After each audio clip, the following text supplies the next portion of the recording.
Boleh guys, selamat datang. Sekarang saya ada di Monumen Ogoh-Ogoh di Bali, di Desa Mengwi. Yes.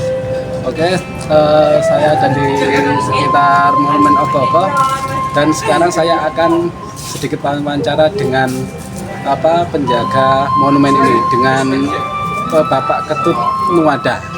Oke, tetap simak vlog pada hari ini. Di Museum Ogoh-Ogoh. Nah, jadi saya jelaskan tempat ini itu menjadi dalam diri desa. Sedangkan Ogoh-Ogoh ini koleksi saya sendiri. Jadi kebetulan saya sebagai ketua desa wisata, saya berusaha mengembangkan ide kreatif apa yang bisa saya buat di desa sendiri. Jadi salah satunya hasil ini adalah Ogoh-Ogoh.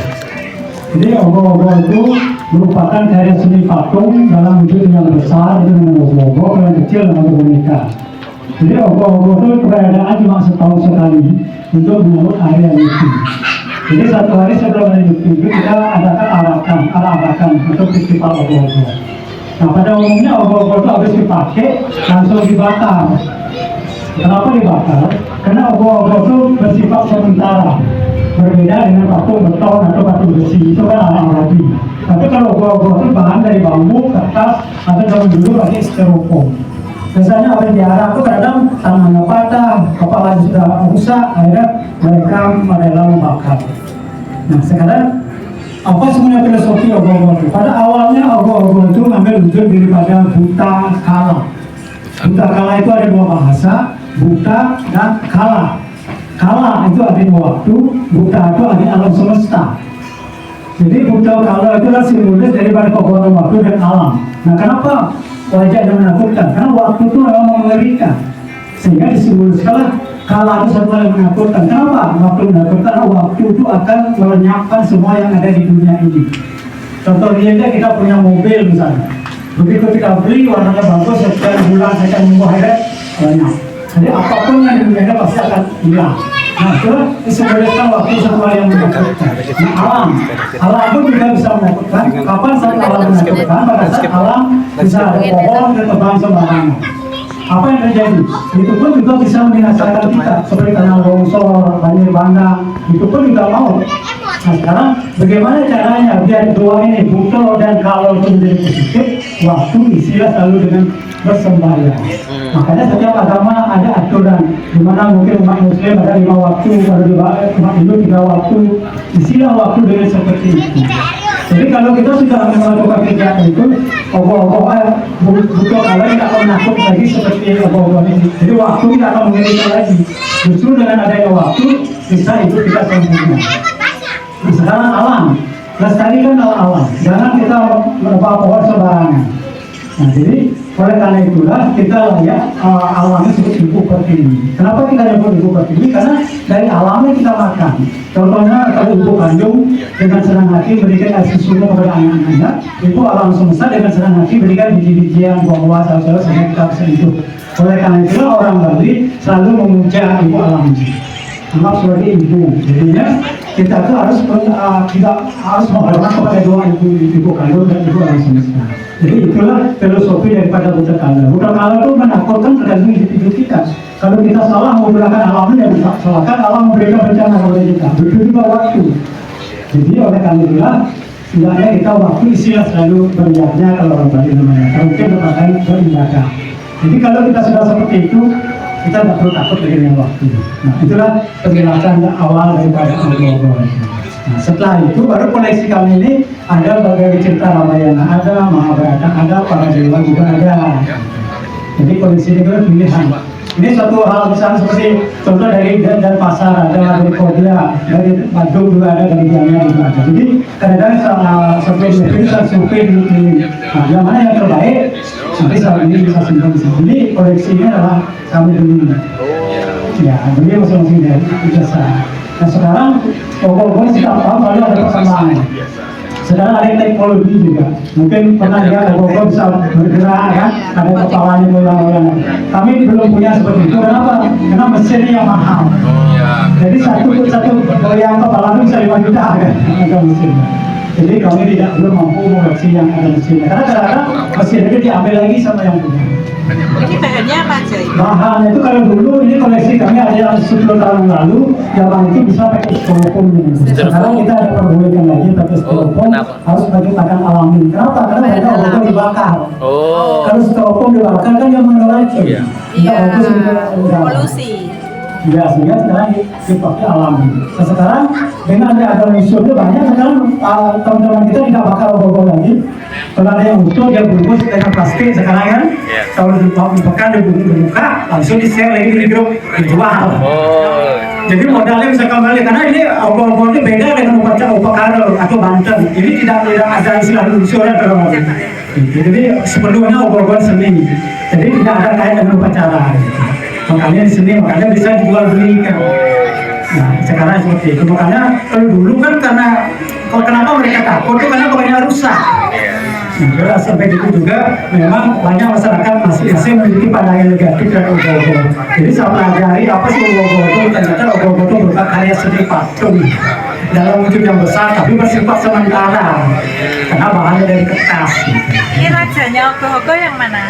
Tidak ada raja Ogoh-Ogoh ya. Tapi yang paling gede ada gitu. Maksudnya mungkin yang paling pimpinan yang paling. Tidak ada. Masing-masing itu Ogoh-Ogoh di sini koleksi kami berbeda. Masing-masing cerita. Ya, ada kisah namanya. Kalau ini yang terbaru. Jadi setiap tahun ada selalu ada yang baru. Ini kan ceritanya terbuka di Jawa sedulur ya. Kalau di Bali namanya kandung 4. Jadi pada waktu saat kita di dalam kandung ibu itu siapa yang menghidupi? Ada 4 elemen cairan itu. Nah, tadi sini ada 4. Salah satunya hari-hari unsur darah ya seluruh 4. Nah begitu kita lahir ke dunia ini, mereka mengikuti. Dia jadi apa? Jadi hitam. Sehingga di sini ada aliran sungai. Nah itu kan menghidupi kita juga. Berarti kalau Ogoh itu juga menceritakan. Ya, semua kalau Ogoh-Ogoh itu memang kami pernah jadi juri, di mana Ogoh-Ogoh itu harus mengambil sumber-sumber dari sastra. Dulu kan pernah dibikin Indo dan Sista dibikin, sekarang ada diperbolehkan lagi. Karena karya seni itu harus membuat orang bahagia. Gitu. Jadi kalau ada meninggal orang itu sudah tidak baik lagi. Dulu pernah dari Pamunan dibikin. Jadi ngerti apa yang terjadi pada zaman itu dibikin sekarang kita tidak boleh. Ya, kita harus bikin Ogoh-Ogoh harus bersumber dalam sastra. Kemudian sini ada Ramayana, Mahabharata. Jadi kalau saya jelaskan satu persatu ini mungkin bisa 1 jam lebih. Nah, salah satu inti yang dari saya jelaskan itu secara global, secara universal, apa itu Ogoh-Ogoh. Karena memang dari dulu banyak yang berpada negatif dengan Ogoh, tapi sebenarnya yang menjelaskan barulah orang mulai berani menulis. Kalau untuk satu Ogoh-Ogoh ini untuk desainernya itu 1 orang atau? Kalau di sini biasanya kalau pemuda itu kan ada banyak. Jadi ada mentor satu, dia bikin sket. Oh iya. Sket dulu terus ada kumpul, apa itu gini-gini. Ya silakan baru bisa. Bahan utamanya apa? Bahan utamanya di dalamnya ada besi. Besi setelah itu ada jadi apa tuh di kecil-kecilnya bambunya. Setelah dibentuk dibungkus dengan kertas, anatominya dicet, kadang-kadang dipakai lapisan clay. Saya pernah lihat gitu. Berapa hari itu pengerjaan? Kalau kadang-kadang bisa 1 bulan, tergantung besar kecil dari jauh. Ya itulah arti daripada adobe. Lapisan masih mati sama itu. Jadi kisah ini terjadi pada zaman Satya juga, di mana para raksasa dan dewa-dewa selalu bertengkar, ya kan? Akhirnya setelah itu dia, kenapa kita bertengkar? Jadi kita kasih bijak senjata, sehingga dia akhirnya berdamai, tapi dengan cara bisnis untuk membuka lautan susu itu menjadi kita Amerika. Sekarang kan Indonesia dengan Amerika misalnya dengan membuat bumi menjadi minyak kan? Pada zaman dulu dia menjadi kita atau abadian, tapi sebelum dia mendapatkan kita abadian itu juga racun keluar. Di mana racun pada saat itu semua para dewa sangat ketakutan. Nah, sama seperti sekarang dulu udah perlu kan. Jadi di dunia ini apapun yang kita bikin perlu itu pasti akan ada. Baik dari dulu. Nah, zaman dulu itu racun yang keluar. Nah, sehingga para dewa mohon kepada Dewa Siwa, Dewa Siwa turun ke alam ini meminum racun itu. Sehingga pada Dewa Siwa itu biru. Nah, pada waktu saat itu di mana tetesan daripada racun itu dimakan oleh kolak ular dan jengking, sehingga sampai sekarang dia beracun. Nah, pada waktu saat itu begitu Amerika dibagikan, para dewa inginnya raksasa tidak mendapat Amerika, sehingga dia para dewa mendapat yang Amerika yang asli, sehingga dibagi Amerika yang palsu dikasih raksasa yang asli dewa-dewa.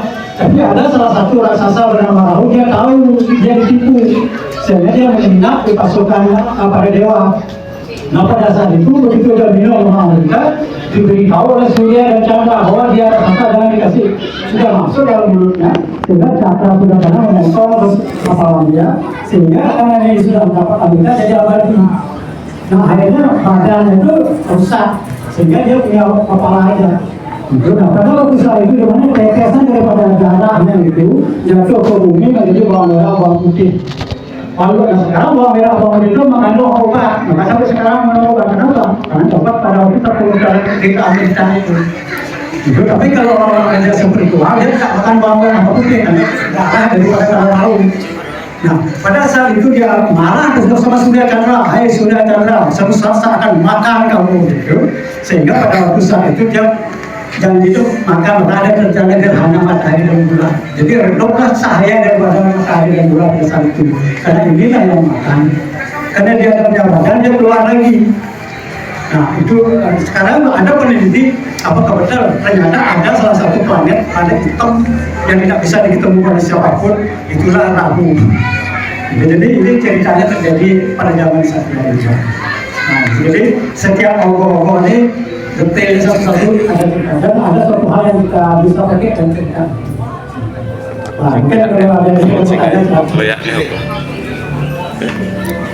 Pak, misalkan tanya itu Pak, yang di sana itu kayak kuda atau apa itu? Yang di sana itu Yang lidahnya panjang, lidahnya itu yang ada lidahnya panjang itu warnanya merah putih. Nah, itu Rangna. Itu namanya Rangda. Rangda itu berasal dari kata rondo. Rondo kan dia janda. Jadi budaya Bali ini campur dari bangsa budaya. Contoh dari Jawa ada calon narang kan. Sehingga di Bali jadi Rangda. Ada banyak pertanyaan Pak, apakah betul seniman itu semuanya tidak pernah ada budaya seperti itu. Tapi ini simbolis dari mana orang yang marah.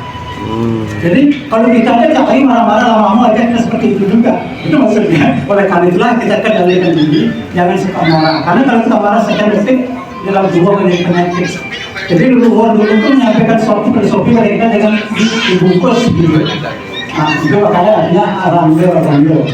Makanya ada cerita calon narang lagi dari Belanda. Nah, itu budaya. Di Bali itu ada budaya dari Belanda juga ada. Dari Mesir ada, dari Perancis juga ada. Tapi ornamen, maka di Bali ada namanya pakrel bolanda. Jadi ukir-ukir itu semua komponen dari luar itu digabung, dan kita seperti ukir ini. Jadi ukir ornamen Bali itu semua ada namanya.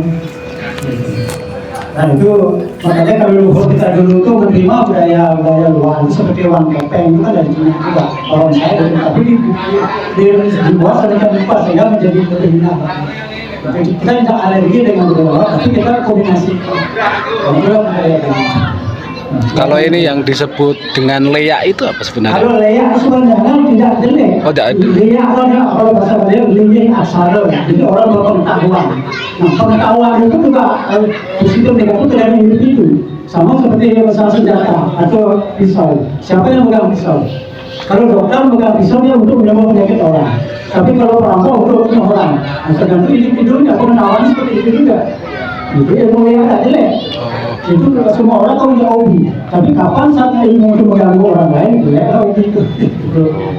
Berarti itu namanya lihat tidak bisa dideskripsikan secara apa seperti itu saja ya. Karena itu kalau dia orang lihat itu dia menjadi duga juga. Seperti itu ada salah satu tokoh kami itu ada wanita itu dia menjadi duga. Jadi berusaha memberikan dia energi kekuatan itu. Terus sekarang sudah beri kekuatan energi untuk apa? Gitu. Sama seperti rawanan, jangan salah rawanan itu orang dermawan dia punya semua yang agung. Tapi salahnya dia kenapa? Setelah dia mendapat kepenawan lagi saya menghina wanita, dia memilih dari sini. Jadi perang Mahabharata dan Ramayana ini terjadi gara-gara wanita. Contohnya perang Kurukshetra terjadi karena wanita tidak dihormati, tidak dipelajari di depan kami. Rawana menculik Dewi Sita. Jadi dijelaskan dalam kata dimanapun wanita tidak dihormati, di sana pasti ada kehancuran. Itu yang dijelaskan.